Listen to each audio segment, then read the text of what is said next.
Hello, and welcome to the Family and Community Engagement Lunch and Learn series. My name is Deborah Fiasco, and I work at SSD in the Family and Community Engagement Department.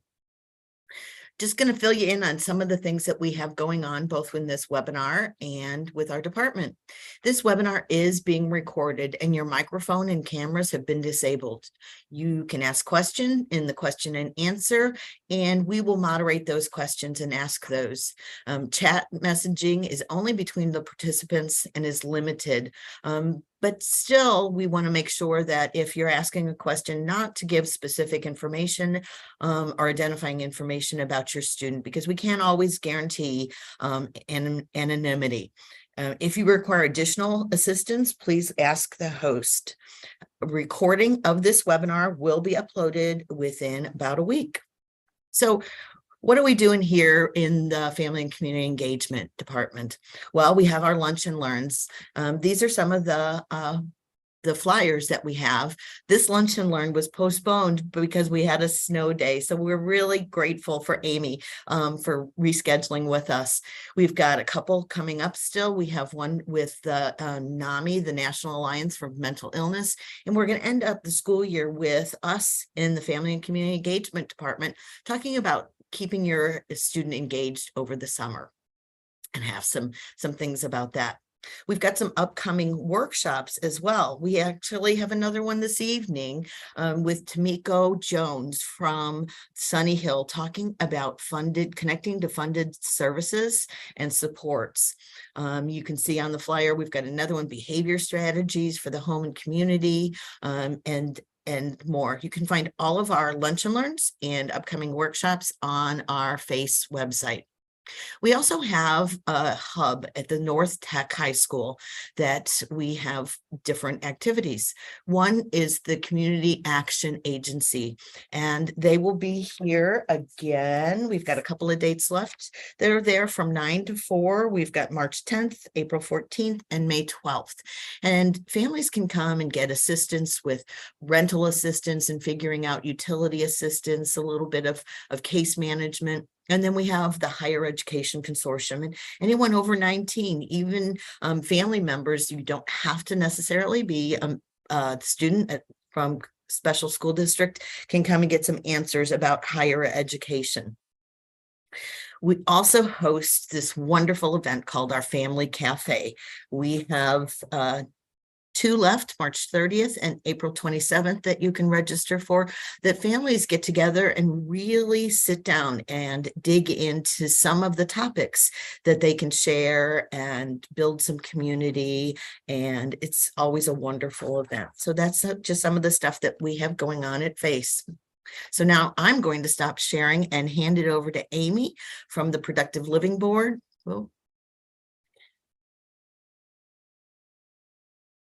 Who's going to talk to us about PLB and all of their services and supports.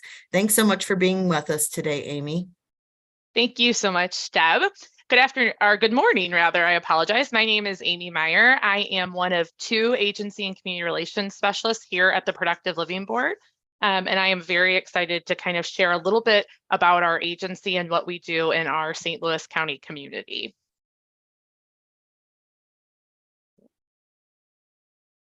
So our mission is to ensure funding for a spectrum of high quality services, which creates opportunities for individuals living in St. Louis County with developmental disabilities to thrive in their home, in their community, and their employment settings that they choose.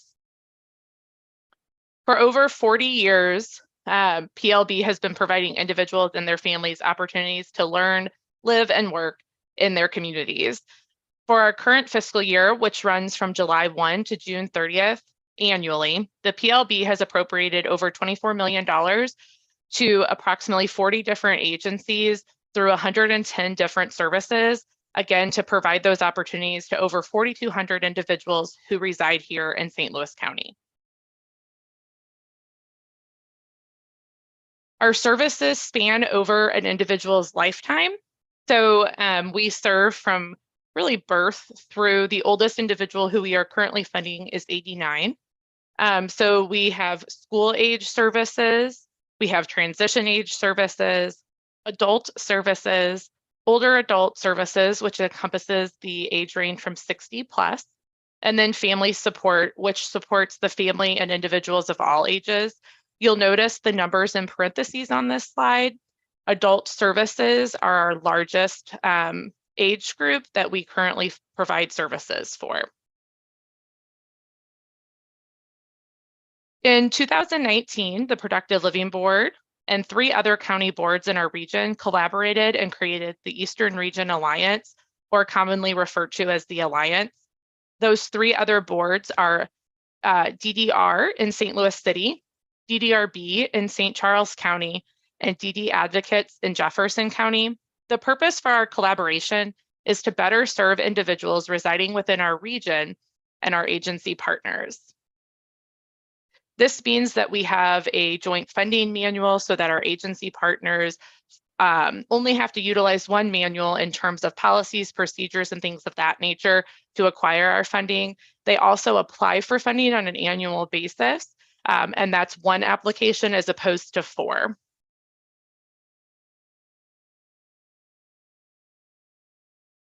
We fund our services into different buckets that are categorized by the next several slides. And so the first category that we want to talk about is community living. And so these services that are funded under community living support individuals with establishing, developing, and maintaining skills that they may need to live in our community. And so we have pre-ISLA, which these services are time limited. They support individuals who are currently residing in their natural homes with the goal to transition out into their own homes. The individuals must be at least 18 years old to receive pre-ISLA services. And we have several partners who provide this service in our community. The second service that we fund is ISLA. These services support individuals to live independently in the community. So oftentimes individuals who begin in pre-ISLA will transition to ISLA services. Those supports continue to promote the development of skills for independence and for the individual to remain in their own residence, access their community, and make sure that they're staying up on their bills, that their groceries are always in their home, that they're able to maintain their health and wellness. Agencies can provide up to 50 hours a month or 600 hours annually of ISLA services. And this excludes personal care assistance, which is typically funded by the Division of Vocational Rehabilitation or Department of Health and Senior Services. And the last service on this screen is ILAF. And these are funds that are set aside for individuals who are either receiving pre-ISLA or ISLA services to access and purchase new or replacement items on their own. So these items can be capital items such as a new bed, a new couch, or they may be things like kitchen towels and things of that nature that the individual is not able to obtain with their own money due to them being on a limited income. The next category that we'll talk about is community integration. So these services support individuals to access their community and social life in self-directed, safe, and inclusive ways. So CAMP is on this list, and CAMP is exactly that, it's CAMP. A large majority of our funding for CAMP goes through the Recreation Council of Greater St. Louis, which I'm sure most of you may be familiar with. We also fund some summer day camps directly, and those are through the YMCA, the Jewish Community Center, and UCP Heartland. Those camps are typically supporting individuals that are teenagers up through 20 with higher support needs. And we also fund St. Louis Art for their weekend camps for ages 10 and up, and those are operated throughout the fall and spring. The next service is socialization. This is kind of a broad catch-all type service. Services are typically focused on developing relationships and community connections.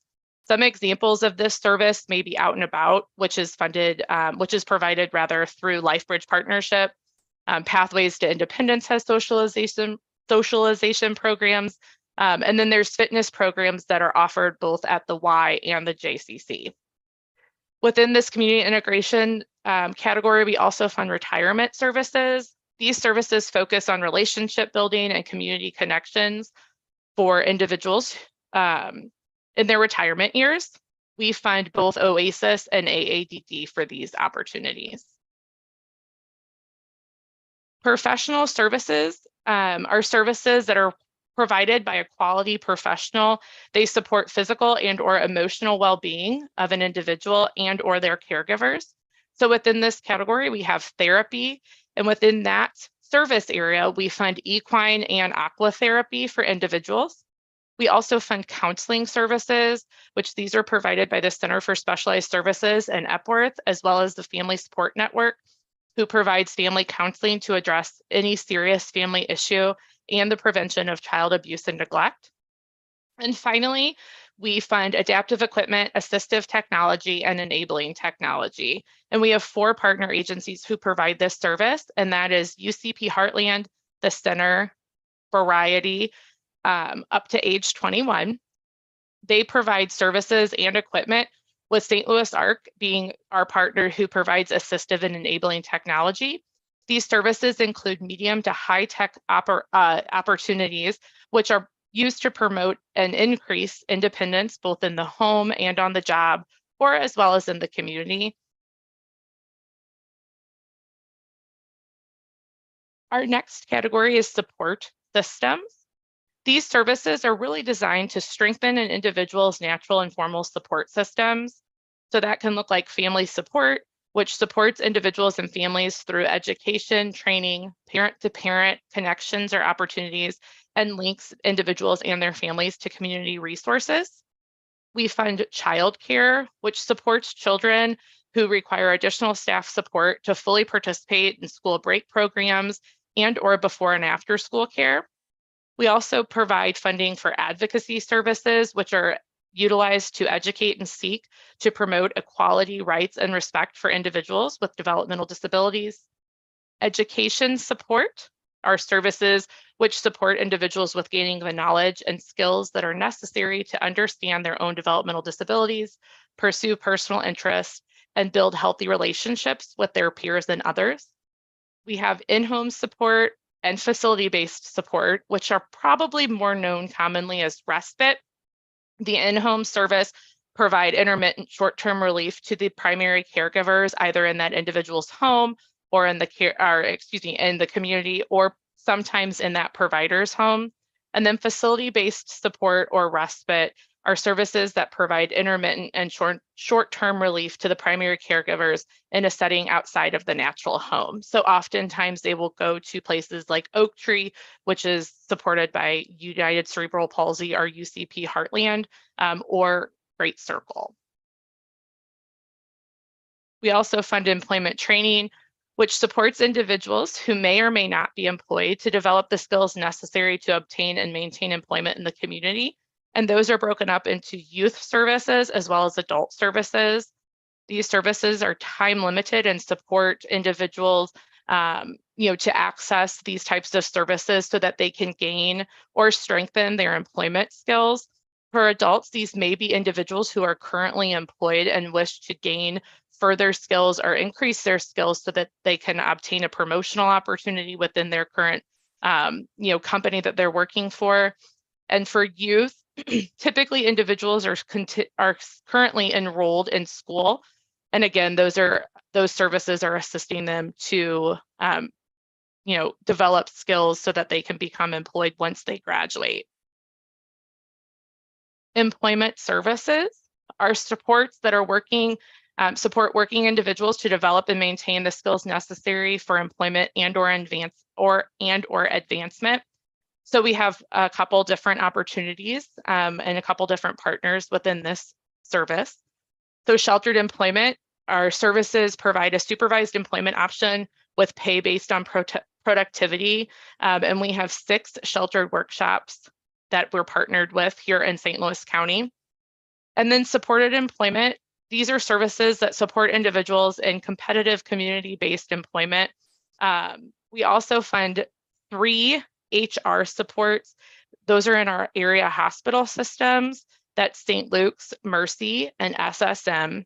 And these services see that potential employees are connected directly with the hospital hiring leaders, that they facilitate job exploration opportunities, review hospital hiring practices for accessibility, provide education to their overall hospital staff, identify newly created job opportunities or openings, and that they support individuals with job accommodations and guide the agency job coaches who are providing oversight and services to individuals who are employed within those 3 hospital systems.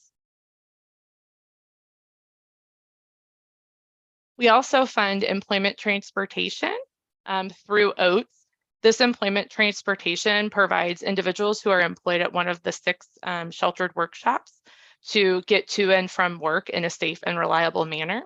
And then we have agency supports, and these fund the development and effectiveness of our partner organizations, and they can look like capital items. So for our sheltered employment providers, that may be a new shrink wrap machine or a new belt system for their assembly line. We also offer one-time funding opportunities on an intermittent basis to some of our partners. And these are really, like I said, designed to develop and provide support to the effectiveness of our agency partners. Another service that that's funded within family support is family navigation.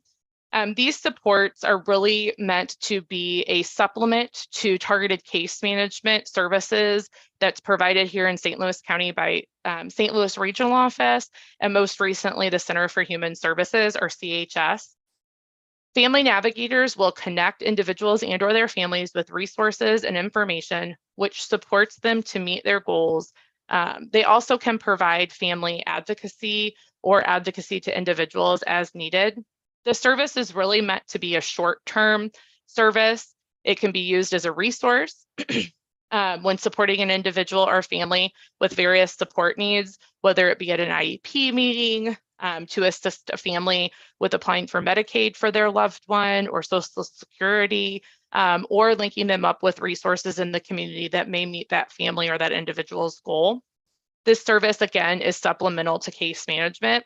They began supporting individuals and families in the spring of 2020 amid the pandemic, and to date, they've supported approximately 1,200 unique cases. A case is defined as one instance in which an individual or family seeks and receives support on or behalf of an individual. Once that request is completed, then that case is closed. However, this does not mean that the family or the individual cannot come back multiple times to receive support from that family navigator. Family navigation is provided by the 4 agencies that you see on the screen. So Easter Seals Midwest, St. Louis ARC, Sunny Hill, and UCP Heartland are all 4 of our family navigation partners. They often work collaboratively to ensure that the individual and family's needs are met adequately. They may provide, like I said, the services they provide may range from assisting with connecting to a benefits provider, to completing respective applications, to supporting an individual to obtain funding for services through, DHSS or DMH, St. Louis Regional Office. We do have a handout and a flyer with family navigation contact information that also kind of explains from the agency perspective how they provide family navigation service. And I can make sure that Deb gets that so that that's available to you if you would like to access it. Diving a little bit deeper into family support. As I said earlier, these particular services support individuals and or their families through education, training, parent-to-parent connections, and linking to community and or financial resources. These are just 3 of our partners that I want to take one moment to highlight. So FACT provides services that guide and connect families who have children or adults with a developmental disability to area resources throughout or through a peer mentoring approach. So the individual or the staff person who is providing the service has lived experiences. So they're able to provide services from a personal aspect, as they too have oftentimes gone through many of the same situations or jumped over the same hurdles that family or individual has. Delta Gamma Center services meet and expressed needs of families and children who have visual impairments. They offer a wide variety of individual and or group as well as family supports. And these are offered through peer-to-peer and or family connections, education, training, and advocacy. And then finally is Down Syndrome Association. And this organization supports individuals with Down syndrome and or their families. And their services are provided from in utero. So the moment that family receives word that their baby will be born with Down syndrome, they can begin accessing Down Syndrome Association services all the way through end of life for adults. They have both individual and group supports, and they can also assist with linking individuals and families to other resources if that is something that family needs or chooses to do. They can also assist families with linking to things such as employment services, family support groups that they offer, etc. Other funded services that PLB provides are education and training reimbursement.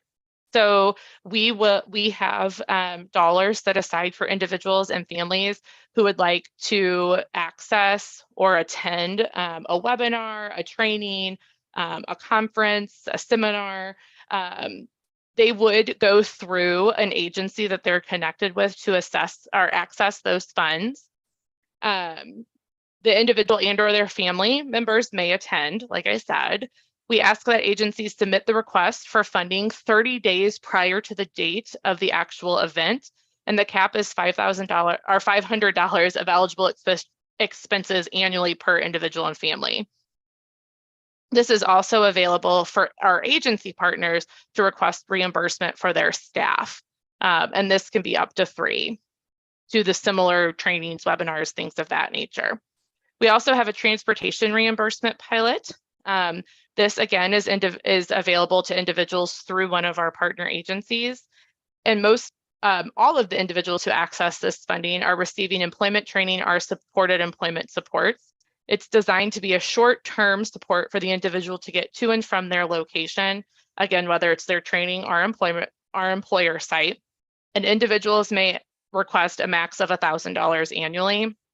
These funds are available, again, to be reimbursed to the funded partner agency. We have Assistive and Enabling Technology Initiative pilot. These dollars are available to individuals, partner agencies, and or community partners. And their thought process is that they will supplement the cost of assistive or enabling technology. The max that an agency may request is $1,500 annually. This is the same for individuals who may make a request, again, through a funded partner agency. All 3 of these reimbursement funds are available to the extent that funds are available and are handled on a first come, first served basis. Again, I just want to remind you that an individual or family who is wishing to access any of those funds must do so through one of our partner funded agencies to access any of those reimbursement projects. And finally, our Partnership for Hope is a collaboration between PLB and DMH. Some of you may know DMH's St. Louis Regional Office. Again, we collaborate to fund this Partnership for Hope waiver. We and DMH each pay 20% for the service, and then the remaining 60% is funded by the federal government. So you may be thinking, well, how do I access PLB funded services? So if you would like to access services either for yourself through the family support or your student or individual whom you are supporting in your home, you could visit our website. You would connect with a family navigator or your case manager if you have an open case through DMH or regional office for ideas and available options. You would decide then what you or your loved one would want to do. You then contact the agency of your choice. We recommend interviewing that agency and discuss the options that are available to you and or your loved one. The agency would then complete an intake and then services would begin. Should you have an individual who you're supporting with a waiver slot, PLB's policy is that we're the absolute last dollar in, and waiver dollars should cover the services to meet that individual's needs. Whoops.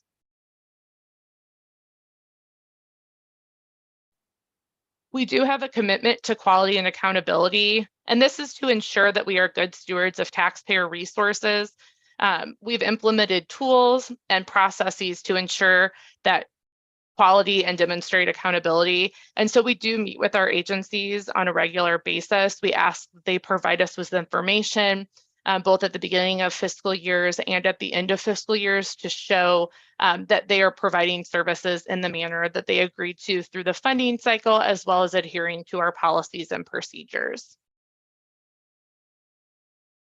Some of the resources that we have created are the IDD Gateway Resource Guide. This is a website that is available to you through our website. The design of it is to be a resource for providers, individuals, and families to access information all about various services in one spot. So I'll make sure that Deb has that link. Some of the other tools are our website, so you could go there and see all of the partners that we fund, what partners provide which services, get a little blurb about those services so that you have an idea of what they are. And then we also have a PLB packet of funded services, again, that outlines the agencies, who we fund, what they provide, phone numbers, websites, addresses of those agencies, and again, includes a little blurb about what that service is. And I'll make sure that Deb gets that as well.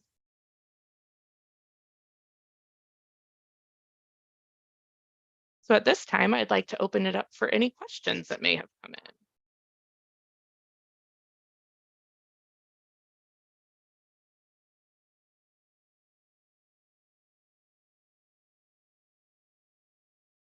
I don't see any in the Q&A. But if you want to stop sharing your screen, I'm going to put my information up there so that. Sure. One of the things, Deb, that I just want to make There sure you people go. get is if you do have questions when you're watching this later on, please don't hesitate to give either myself, Jennifer Bodeker, who is the other agency and community relations specialist here at PLB, or Kim Koff, our director of agency and community relations, a call, or send us an email. Thank you so much.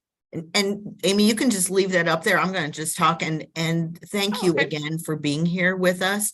We at Special School District so appreciate the collaboration that we've had with you over the years and the support that you give our families in the community.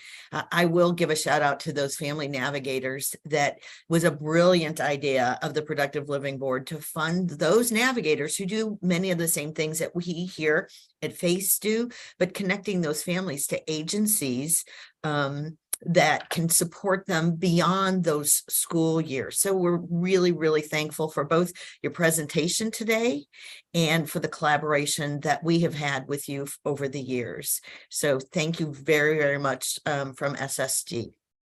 Well, thank you from the